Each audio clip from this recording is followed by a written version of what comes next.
साताऱ्यातील फलटण इथे एक अत्यंत धक्कादायक घटना समोर आली आहे। फलटण उपजिल्हा रुग्णालयातील एका महिला डॉक्टरांनी आत्महत्या केली आहे। सर्वात धक्कादायक बाब म्हणजे मृत डॉक्टरच्या हातावर पेनाने लिहिलेली सुसाईड नोट आढळली असून त्यात त्यांनी पोलीस निरीक्षक गोपाल बदने याने आपल्यावर वारंवार अत्याचार केल्याचे नमूद केले आहे। या घटनेने सातारा जिल्ह्यात एकच खळबळ उडाली आहे। सातारा जिल्ह्यातील फलटण उपजिल्हा रुग्णालयात महिला डॉक्टरांनी आत्महत्या केल्यानंतर या प्रकरणाला आता गंभीर वळण लागले आहे। मृत डॉक्टरच्या हातावर आढळलेल्या सुसाईड नोटमध्ये त्यांनी आपल्यावर बलात्कार झाल्याचे स्पष्ट लिहिले आहे।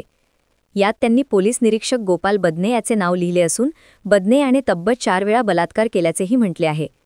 तसेच पोलीस प्रशांत बनकर यानेही आपल्याला सतत मानसिक त्रास दिल्याचा उल्लेख सुसाईड नोटमध्ये केला आहे। प्राथमिक माहितीनुसार संबंधित डॉक्टर गेल्या काही महिन्यांपासून पोलीस आणि आरोग्य विभागातील एका वादामुळे त्रस्त होत्या। वैद्यकीय तपासणी संदर्भात पोलिसांशी झालेल्या वादानंतर त्यांच्यावर अंतर्गत चौकशी सुरू होती। याच चौकशी दरम्यान त्यांनी आपल्या वरिष्ठांना लेखी तक्रार देत माझ्यावर अन्याय होत आहे, मी आत्महत्या करीन असे म्हटले होते। मात्र त्यांच्या सहकाऱ्यांच्या आरोपांनुसार वरिष्ठांनी त्यांच्या या तक्रारीची कोणतीही ठोस दखल घेतली नाही।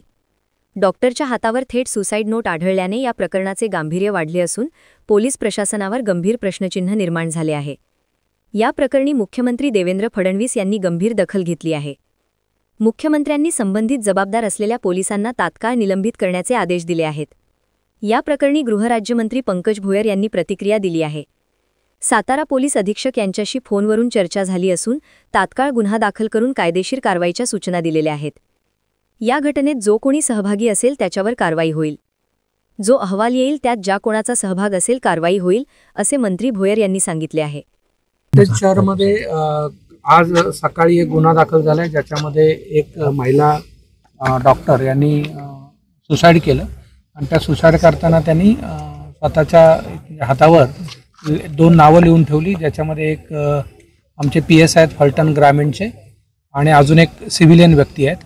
अशा दोघांविरुद्ध मानसिक आणि शारीरिक छळाच्या आणि बलात्कार केल्याच्या म्हणजे त्याच्याकरता मी आत्महत्या करते अशा अर्थाने लिहिल्यामुळे गुन्हा दाखल करण्यात आलेला आहे। बलात्कार आणि आत्महत्येस प्रवृत्त करणे असं दोघांविरुद्ध।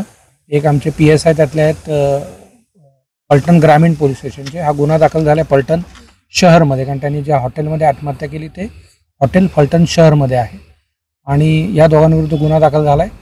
आरोपींना पकडण्याकरता टीम रवाना करण्यात आलेली आहे। मीनवाईल PSI जे आहेत त्यांच्याविरुद्ध गुन्हा दाखल झाल्यामुळे पेंडिंग इन्क्वायरी त्यांना लगेच तात्काळ सस्पेंड करण्यात आलेलं आहे। साहेब, ह्या एक प्रकरणामध्ये त्या मुलीनं एक पत्र लिहिलं आहे। त्या पत्रामध्ये खासदारांकडनं आणि त्यांच्या PN कडनं मला दबाव आणला जातो माझ्याकडे असा एक आरोप केला। त्यात नेमकं कोण किंवा नेमकं काय विषय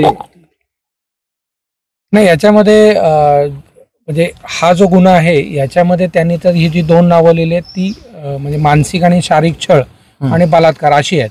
आता ह्या ज्या चिठ्ठीचं तुम्ही म्हणताय किंवा तक्रारीचं, त्याच्यामध्ये मी जी प्राथमिक माहिती घेतली त्याच्यानुसार या डॉक्टरांनी जेव्हा पोलीस अटक करतात आणि मेडिकलला आणतात त्यावेळेला मेडिकलच्या अनुषंगाने काही तक्रारी त्यांच्या डॉक्टरांविरुद्ध आणि डॉक्टरांविरुद्ध पोलिसांच्या अशा झालेल्या, ज्याच्यामध्ये तत्कालीन PI यांनीही या डॉक्टरांविरुद्ध एक तक्रार केली होती, त्यांनी पोलिसांविरुद्ध केली होती।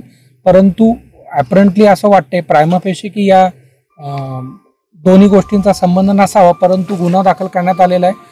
पुढचा तपास फलटण शहर पोलीस करतायत। आम्ही आता तो तपास फलटण SDPO ह्यांच्याकडेच देणार आहोत, जेणेकरून तो SDPO लेवलच्या अधिकाऱ्याकडे जाईल आणि यातलं पूर्ण सत्य बाहेर येईल। साहेब याच्या आधी साहेब आपल्याकडे काही नाही, याच्या आधी आपल्याकडे त्या संबंधित डॉक्टरांनी अशी काही तक्रार केली होती का की पोलीस आमच्यावर दबाव टाकतायत की आम्ही सांगेल त्या पद्धतीचं सर्टिफिकेट आम्हाला द्यावं म्हणून? याच्यामध्ये त्यांनी तत्कालीन SDPOंकडे एक तक्रार पोलिसांच्या बद्दल केली होती आणि पोलिसांनी त्यांच्याबद्दल एक जिल्हा शल्य चिकित्सांकडे तक्रार केली होती। असं दोन्ही परस्पर विरोधी तक्रार झालेली आहे। आरोपींना अटक आत्ताच झालेली नाही, ते दोन्ही आरोपींना अटक करण्याकरता टीम रवाना करण्यात आली। साहेब, तुम्ही घटनास्थळाला भेट दिली का? नाही, मी आज सकाळी ॲक्च्युली काल आत्महत्या रात्री उशिरा कळालं, आज आता आमच्या ॲडिशनल SP तिथे गेलेले आहे। साहेब, नेमकं आता त्या घटनास्थळावरती तुम्ही गेलेला नव्हता, तुमच्याकडे त्याच्या संदर्भातली माहिती तुम्ही कलेक्ट करताय, मात्र एसपी म्हणून तुम्ही त्या गांभीर्य घटनेकडे कसं पाहताय? नाही नाही, हे अतिशय सिरियस घटना आहे. एक आत्महत्या आहे ज्याच्यामध्ये बलात्काराचा आणि मानसिक त्रास देण्याचा आरोप आहे.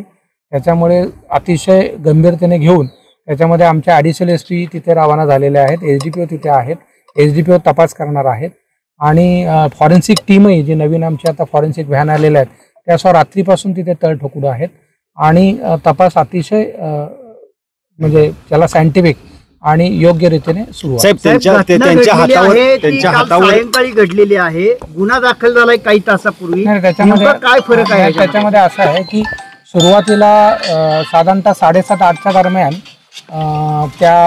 म्हणजे त्या ज्या डॉक्टर आहेत त्यांनी एका हॉटेलमध्ये बुक केलं होतं. त्यानंतर हॉटेलमध्ये बुक केल्यानंतर त्या बाहेर येत नाहीत, काय फोन नाही, काय नाही, म्हणून काही प्रमाणात बेल वाजवले तर उत्तर नाही. असं लक्षात आल्यावर हॉटेलचे जे म्हणजे तिथले आहेत मॅनेजमेंट त्यांनी डुप्लिकेट चावीनी मला वाटतं काल रात्री साधारणतः 8च्या दरम्यान ते जेव्हा खोलला असता त्यांना गळफास घेऊन आत्महत्या केलेली दिसली. त्याच्यानंतर त्यांनी पोलिसांना कळवलं, पोलीस तिथे गेले. या सगळ्या ह्याच्यात मग ईडी दाखल झाली कारण ॲपरंटली ती आत्महत्या होती. त्याच्यानंतर तिथल्या म्हणजे जेव्हा घरच्यांशी कॉन्टॅक्ट केला, आता हे मी सांगतोय ते जे PIने मला सांगितले त्याच्या आधारे आहे की इन्क्वायरी जिथपर्यंत आम्ही येत नाही तिथपर्यंत करू नका अशी घरच्यांची डिमांड होती. त्यामुळे साधारणतः 3-3:30ला जे इन्क्वेस्ट करताना त्यांच्या हातावर लिहिलेलं आढळलं याच्यावर पामवर आणि त्याच्यामध्ये जे आरोप होते त्याच्या आधारे मग त्या नातेवाईकांची तक्रार घेऊन सकाळी गुन्हा दाखल केला. साहेब त्यांच्या हातावर लिहिलेलं अक्षर आणि त्यांचं अक्षर तपासण्यात आलेलं आहे काही? एवढ्या लवकर आता हा सगळा तपासाचा मुद्दा आहे, परंतु तिथे पेन भेटलेला आहे. एकतर आम्ही सगळा DVR घेतलेला आहे कारण हॉटेलमध्ये जायचं असेल तर तुम्हाला जायला लागेल. अख्खा हॉटेल चांगलं हॉटेल आहे ते महाराजा का काय, तर त्याच्यामुळे तिथला पूर्ण DVR 2-3 दिवसाचा आम्ही पूर्ण DVRच घेतलेला आहे जेणेकरून जर काय फाऊल प्ले असेल आता तुर्तास प्रायमा फेशी आत्महत्येचा आणि बलात्काराचा गुन्हा दाखल झालेला आहे. पूर्ण तपासातच आपल्याला लक्षात येईल की नक्की काय प्रकार आहे. मयत आणि जो संशयित आरोपी आहे त्यांच्यातली आमचे शोध घेतोय.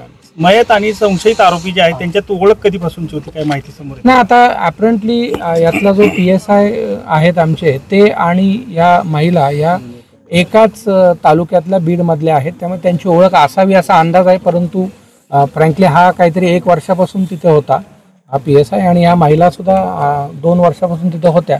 त्यामुळे परंतु नक्की कधी ओळख झाली काय झाली हा तपासाचा प्रश्न. DVR काढलाय का दोघांचा? नाही, आता चालू आहे, सगळा तपास चालू आहे. साहेब पोस्टमॉर्टमला वेळ लागला, राजकीय दबावामुळे वेळ लागला असं नाही, त्यांच्या घरच्यांचंच म्हणणं होतं की इथे करा म्हणून आम्ही इकडे पाठवलेलं आहे.